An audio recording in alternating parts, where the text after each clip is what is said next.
하나님을 경외하고 우리가 이 땅에 살면서 하나님 하시는 일에 대해서 때로는 이해하고 이해가 안 되고 참 답답함을 느낄 때가 참 많이 있습니다. 물론 결과는 좋은 것으로 하나님이 채워주시고 결론나게 하실 줄 알면서도 그 과정 속에서는 너무 힘들고 곤고하고 때로는 이해가 안 되어 우리 자신이 시리에 빠질 때가 참 많이 있습니다. 오늘 본문에 등장하는 바울 역시도 마찬가지입니다. 우리 가운데로 바울이 1차, 2차, 3차 전도 여행을 마치고 이제 그렇게 꿈에도 그리던 그 로마를 가게 되어집니다. 바울의 늘 관심은 예루살렘에 갔다가 그 다음에 로마로 내가 가야 하리라, 이런 게 바울의 소원이었어요.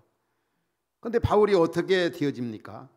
쇠사슬에 매여서 제수의 몸으로 로마로 향하게 되어집니다.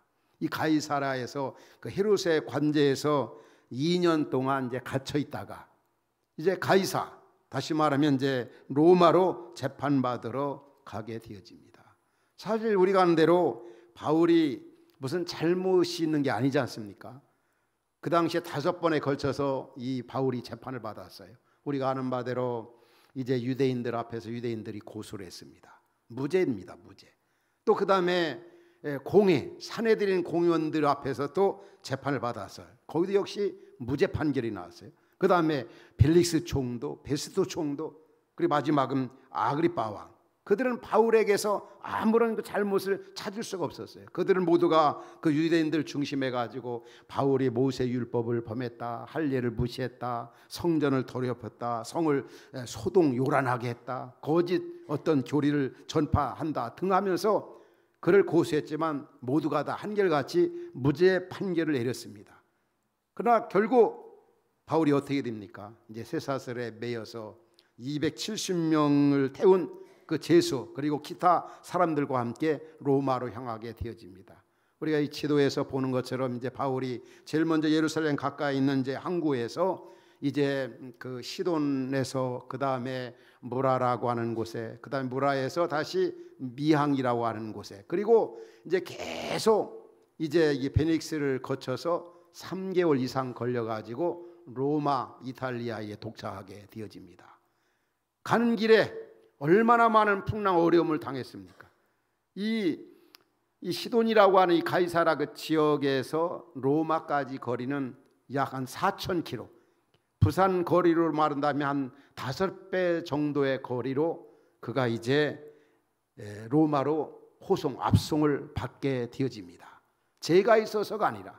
근데 바울이 늘 꿈에도 그리던 게 뭐였습니까? 로마로 내가 가이라, 로마 가서 복음을 전하고 싶었어요.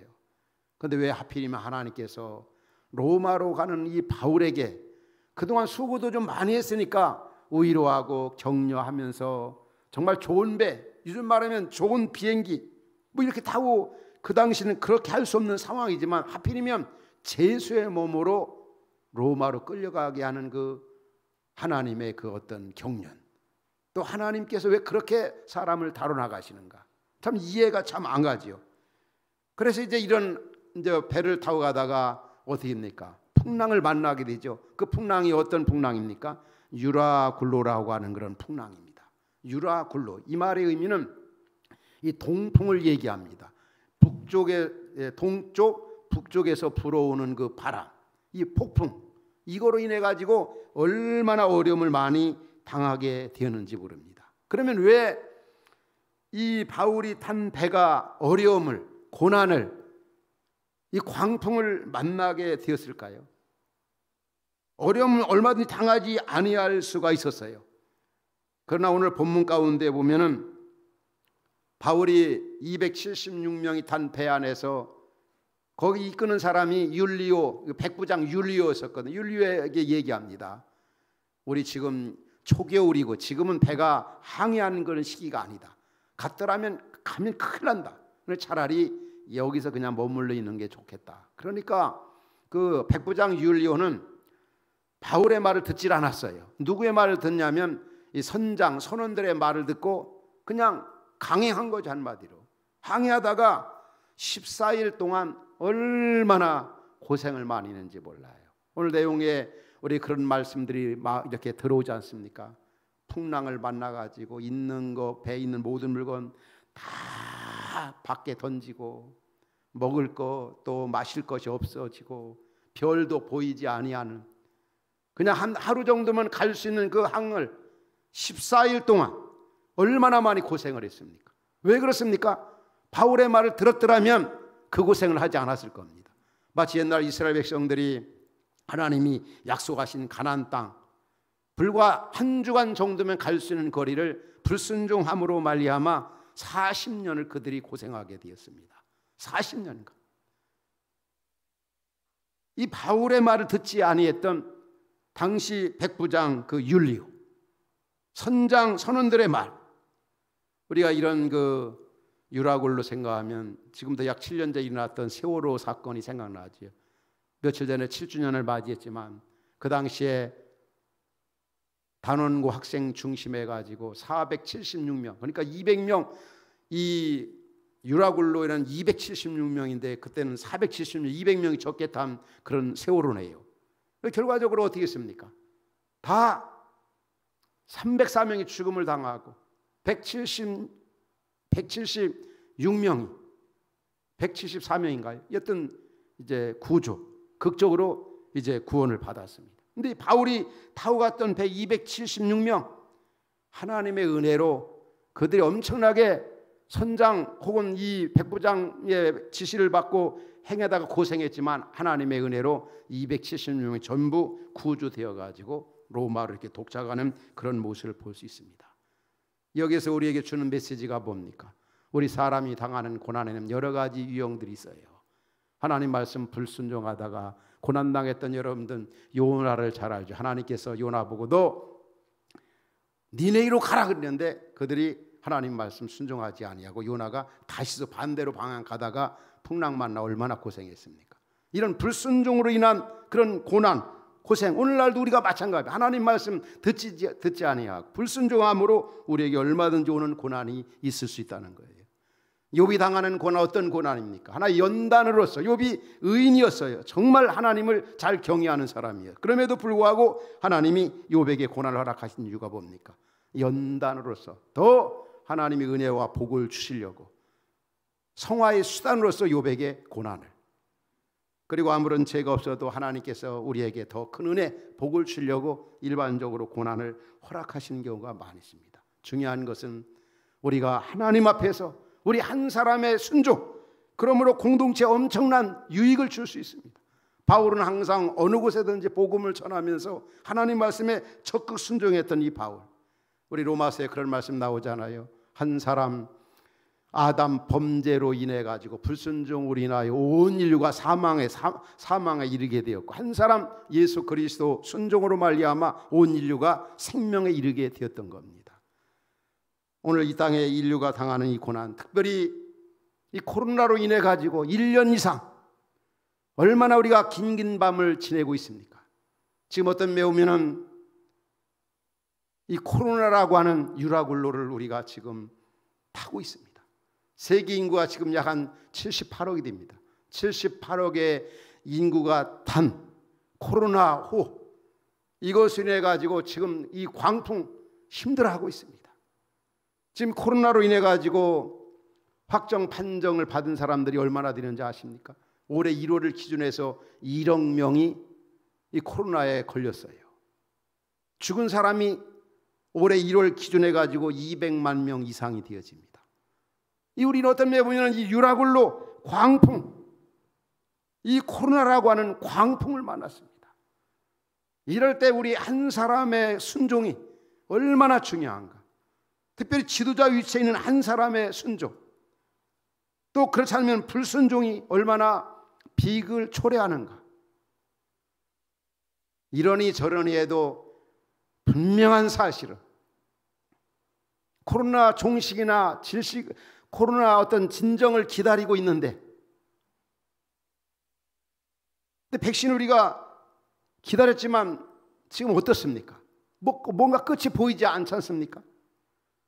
성경적으로 보면은 이 코로나 바이러스 이런 경우는 확실하게 죄의 결과입니다.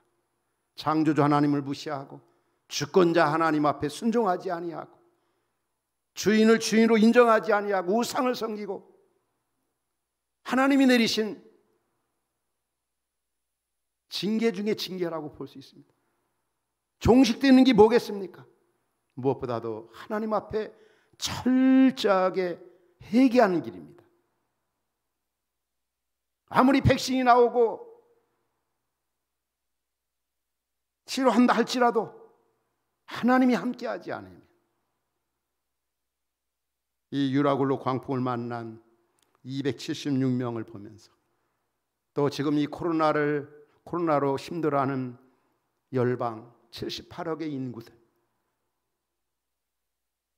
우리가 지은 죄의 결과입니다. 하나님 앞에 회개하는 이런 자세가 얼마나 중요한가. 회개라는 것도 기회가 있습니다. 우리 세월호 사건을 보면서 그런 얘기를 많이 하죠. 그 7년의 세월이 흘렀지만은 110분 골든 타임을 다 잊어버렸다. 110분 동안 도대체 왜 그 침몰해가는 그 모습을 보면서 구경만 하고 그 시간에 뭘 했느냐 이거죠. 성경은 우리에게 말씀합니다. 너희는 여호와를 만날 만한 때 찾으라고, 가까이 계실 때 그를 부르라고. 회개라는 것도 기회가 있는 겁니다. 왜 이런 유라굴로 같은 그런 광풍을 그들이 만나 고통당하게 되었는가? 불순종의 결과다. 하나님의 사람 바울의 말을 듣지 아니하고 불순종한 결과로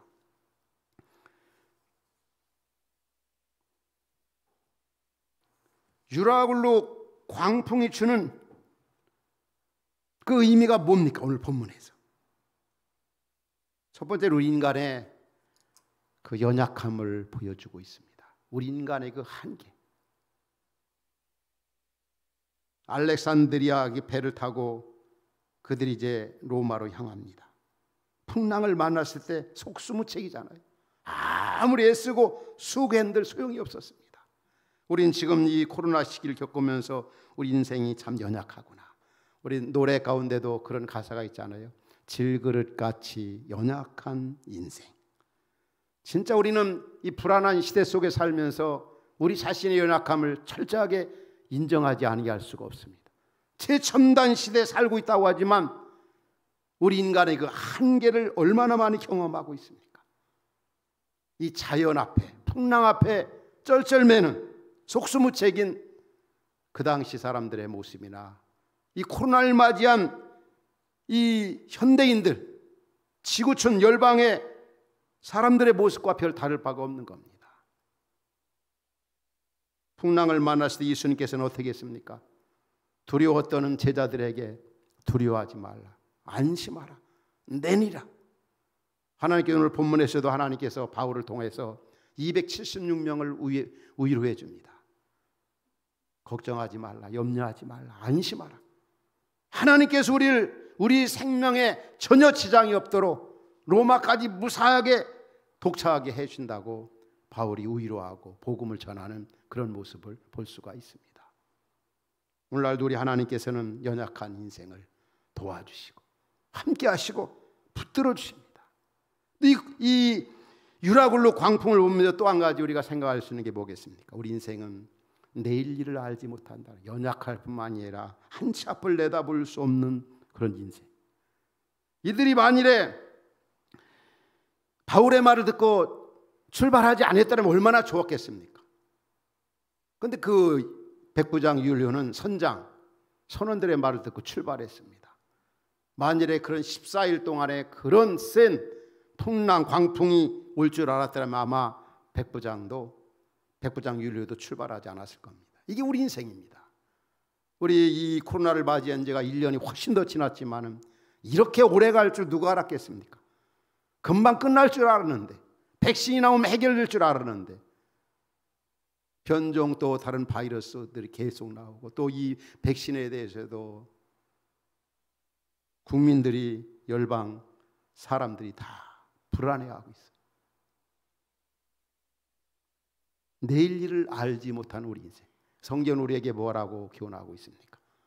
잠언 27장 1절에 보면 내일 일을 자랑하지 말라. 하루 동안에 무슨 일이 일어날지 알지 못함, 알 수 없는 게 우리 인생이에요. 우리 예수님도 늘 내일 때문에 염려하는 인생을 향해서 마태복음 6장에서 뭐라고 말씀합니까? 그러므로 내일 일을 위하여 염려하지 말라. 내일 일은 내일 염려할 것이요 한날의 괴로움은 그날의 족하니라. 하루하루 하나님 의지하며 하루 단위로 살라. 그게 바로 행복하게 사는 길이라는 거죠. 내일 미래. 바로 이 유라굴로 광풍이 주는 메시지가 바로 그겁니다. 연약한 인생이다. 바로 내일 일을 보는 것이 우리 인생이다. 그러니까 전능하신 하나님, 전지하신 하나님 의지하며 살라는 거죠. 하나님 왜 열방에 이 코로나를 허락했습니까? 하나님 의지하고 살라고, 하나님 사랑하고 살라고, 이웃 사랑하고 살라고, 창조하신 하나님께 이 창조물을 잘 보존하고 창조 세계를 잘 다스리라고.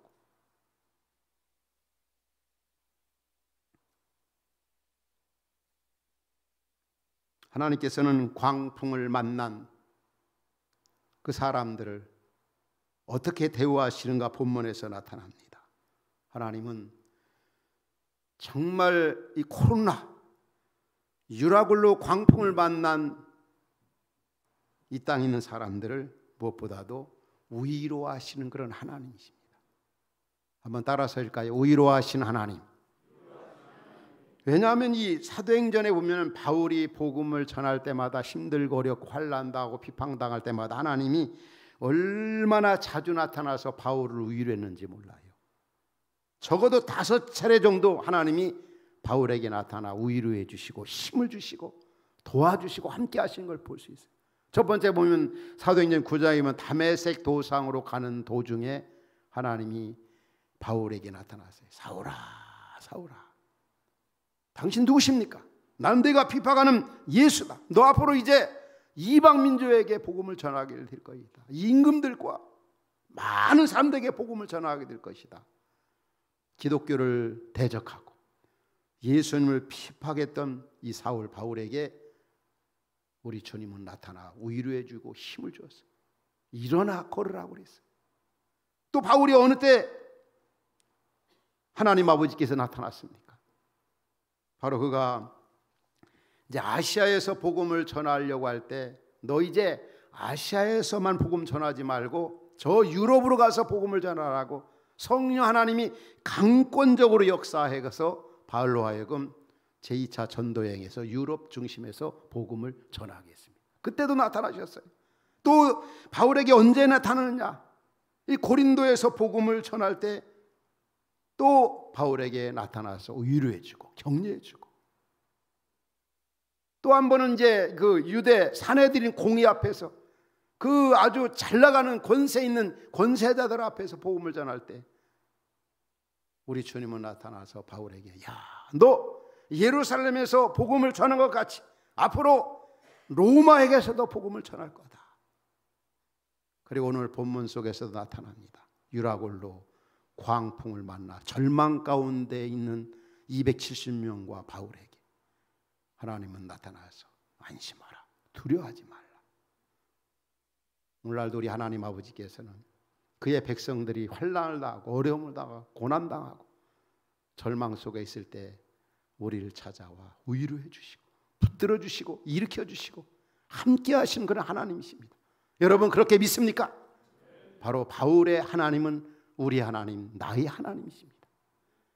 오늘 힘든 시기 속에서도 우리가 이 자리까지 앉아 예배할 수 있었던 것은 바로 위로의 그 하나님 때문이었어요.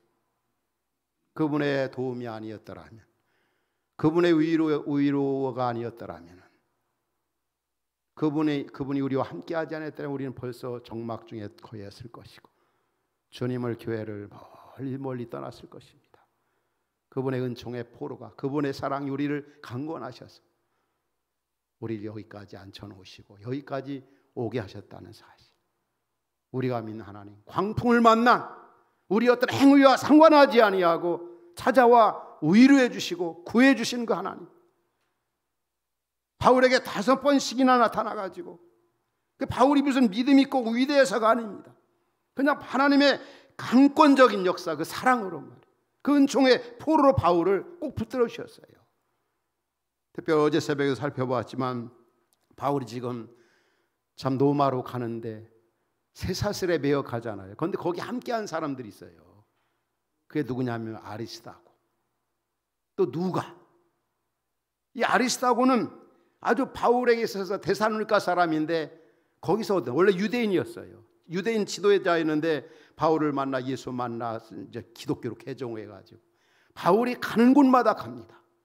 데살로니가를 떠나서 이제 마게도냐로 해서 에베소에서 그렇게까지 로마까지 갑니다.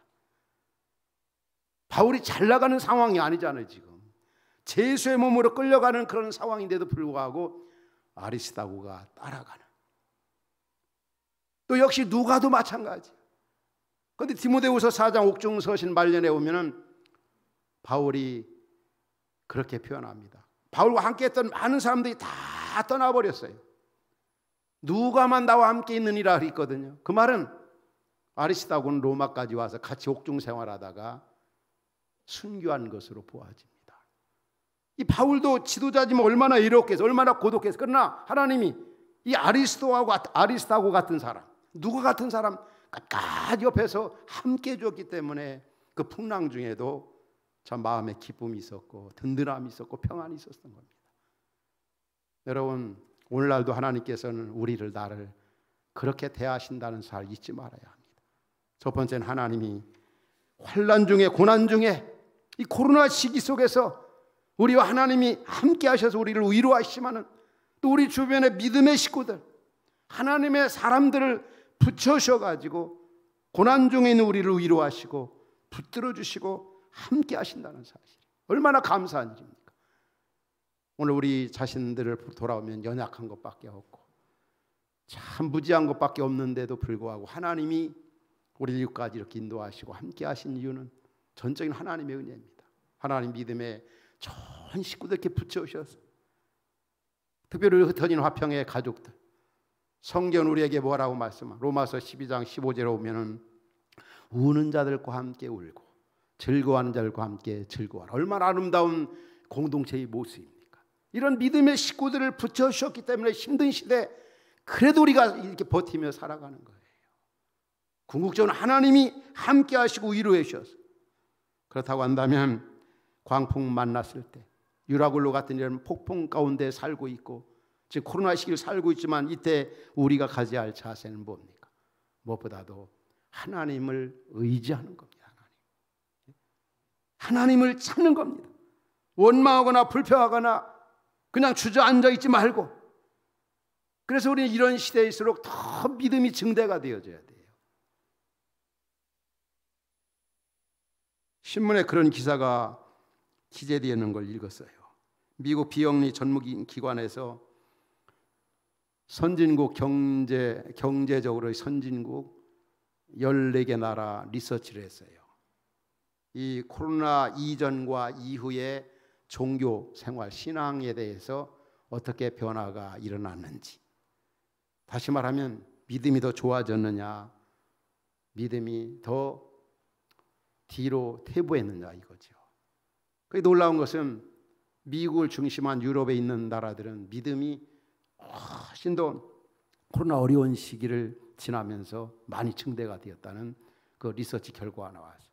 그런데 한국만큼은 그렇지 않은 거로 한 자릿수로, 가령 미국 같은 경우는 28% 이상으로, 정말 이 코로나 고난의 시기를 겪으면서 많은 사람들이 하나님께 돌아오고 믿음이 더 좋아졌다는 거예요. 그런데 한국 사회는 그게 너무 약하다는 거죠. 하나님께서 우리에게 이런 광풍을 주신 이유가 뭡니까? 이제 너 의지하지 말고 하나님 의지하고 살라. 세상에 소망 두지 말고 하나님께 소망을 두고 살라고 우리에게 고난을 주신다는 사실이에요. 그리고 고난 속에서도 우리에게 얼마나 많은 은혜를 주시는지 모릅니다. 그리고 우리는 고난 당할 때 성경은 뭐라고 말씀합니까? 하나님 의지하라. 의지의 그 표지로서 우리에게 뭐가 있습니까? 기도 아닙니까? 기도. 성경에 어려울 때, 힘들 때, 곤고할 때 우리에게 어떤 태도를 취하라고 그랬습니까? 예레미야 33장 3절에 오면은 환난 날에 내게 부르짖으라. 그리하면 내가 응답하겠다 말이야. 내가 귀한 은밀한 것을 너에게 보여주겠다. 시편 50편 15절에도 그런 말씀 나오잖아요. 한번 불편하지만 함께 읽을까요? 자, 시작. 환난 날에 나를 부르라. 내가 너를 건지리니 내가 나를 영화롭게 하리로다.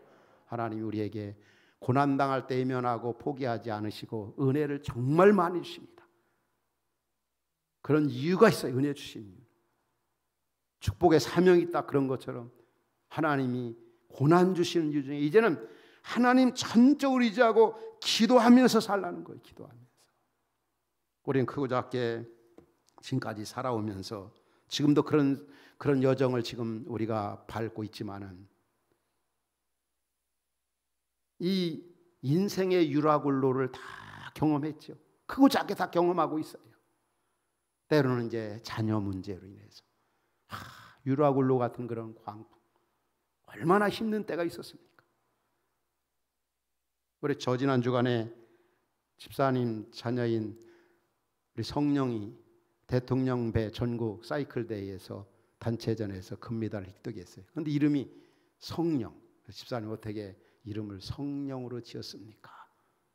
이름 참 좋잖아요. 성령. 그런데 우리 성령이 너무 부담스럽겠다고 아빠가 엄마가 성령으로 이름을 지어가지고. 그런데 그 역사적 배경이 있더라고요. 성령 아기를 가졌을 때 이 4개월 동안 인큐베이터 생활을 한 거죠. 그때 하나님 정말 살려달라고, 하나님 도와달라고. 그 상황이 얼마나 마치 유라굴로와 같이 그 부모로서는 광풍이었을 겁니다. 하나님 의지하면서. 그래서 건강하게 지금 자라서 얼마나 참 건강합니까? 오늘 때 이렇게 일부 예배 왔는데 애기였었는데 저보다 키가 더 얼마나 건강한, 진짜 하나님의 은혜지 않습니까? 이런 이 광풍 속에서 하나님 의지할 때 하나님이 참 주신 은혜들이 얼마나 많이 있습니까? 유라굴로 광풍, 때는 우리 건강 문제로 이 광풍을 만나. 이 건강 때문에 여러분 옛날에 얼마나 힘들었을 때가 크고 작게 다 있었지 않습니까? 이 건강 문제, 자녀 문제, 또 사업 파탄 문제, 어떤 진로 문제라든지, 또 우리 어떤 관계 문제라든지. 그런데 분명한 것은 하나님께서 광풍을 만날 때 우리의 태도, 자세가 참 중요합니다. 하나님 전적으로 의지하고 신뢰할 때 그것이 얼마나 축복으로 바꾸어지는지 결론적으로 말씀을 드리고 싶어요. 바울이 결국 어떻게 했습니까? 로마로 갔습니다. 그렇게도 로마. 바울의 마음 가운데는 발바닥에서 정수리까지 나 로마 가고 싶어. 난 로마 갈 거야. 전도 여행을 다 마쳤으니 가서 쉬러 가려고 하는 것도 아니고, 누구 만나려고 가는 것도 아니고, 공부하러 가는 것도 아니라 가서 복음 전하고 싶어서. 근데 하나님이 참 그 인도해 주시는 방법이 우리의 생각과는 너무 다르잖아요. 어떻게 인도했습니까? 앞서 살펴본 대로 제수의 몸으로, 또 갈 때도 그냥 편안하게 가게 한 게 아니라 그 광풍을 만나고 어려움을 당하고 죽을 고비를 넘기면서 로마에 도착했어요. 누가 기다리고 있었습니까? 물론 잠시 로마의 그리스도인들이, 유대 그리스도인들이 바울을 영접을 했어요. 그러나 그 이후에 바로 이제 옥에 갇히게 되어집니다. 1차 옥은 그렇게 아주 힘든 그런 감옥이 아니었어요. 귀족들이나 권력자들이나 잘 나가는 사람들이 갇힌 그런 옥이었어요. 그래서 거기에서 아주 마음껏 복음을 전할 수가 있었어요. 사도행전 끝장에 보면 28장 30절 31절에는 뭐라고 했습니까? 2년 동안 이제 바울이 새들어 사는 집에서 복음을 자기에게 오는 사람들에게 전하였는데 그 주제가 바로 하나님 나라.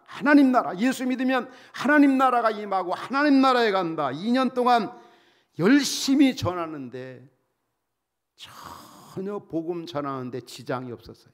아주 마음껏 전하요. 이렇게 바울의 소원이 이루어진 거죠. 바울의 소원은 곧 하나님의 소원이었어요. 왜? 하나님의 소원은 모든 민족이 구원받기 원하는 게 이게 바로 하나님의 소원이에요.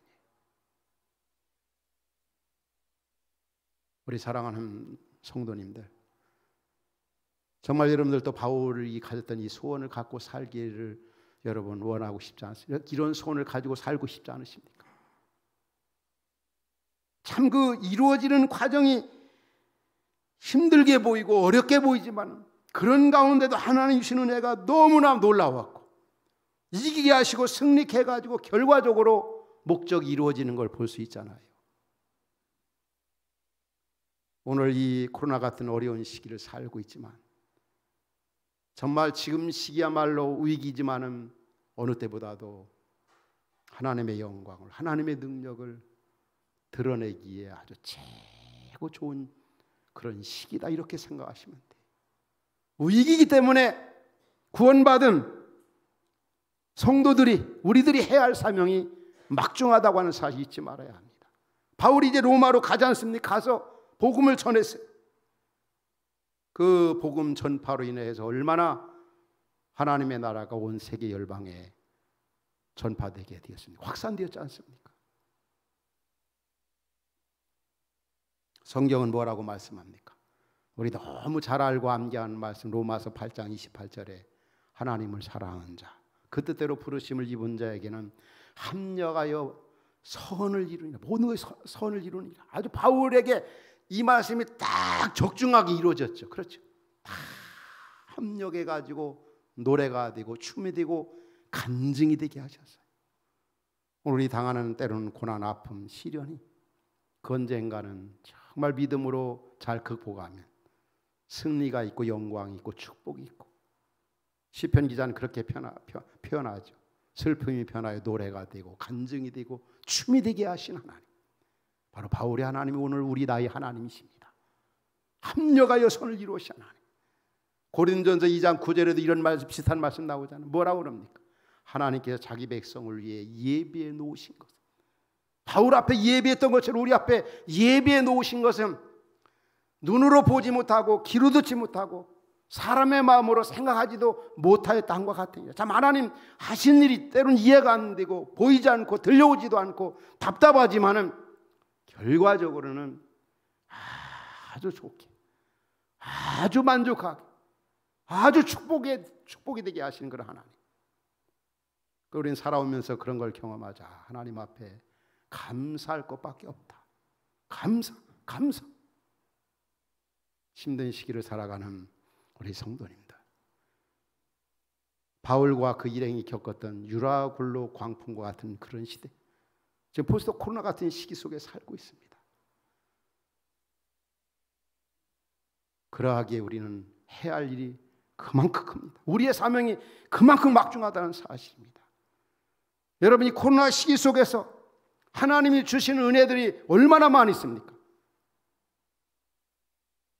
그 은혜를 다시 한번 이 힘든 시기 속에 주시는, 유라굴로 광풍 같은 그런 시기 속에 주시는 그 은혜를 우리 마음에 깊이 담고 이 시대 속에서 주신 사명을 잘 감당하는, 위기이기 때문에 하나님의 은혜가 더 많고 힘든 시기를 살고 있기 때문에 저와 여러분 우리 성도님들 해야 할 사명이 막중함을 깨닫고 바울처럼 하나님의 소원을 이루어드리며 주신 사명 힘있게 감당해 나가는 복된 성도 여러분 모두가 될 수 있기를 주의 이름으로 축원합니다.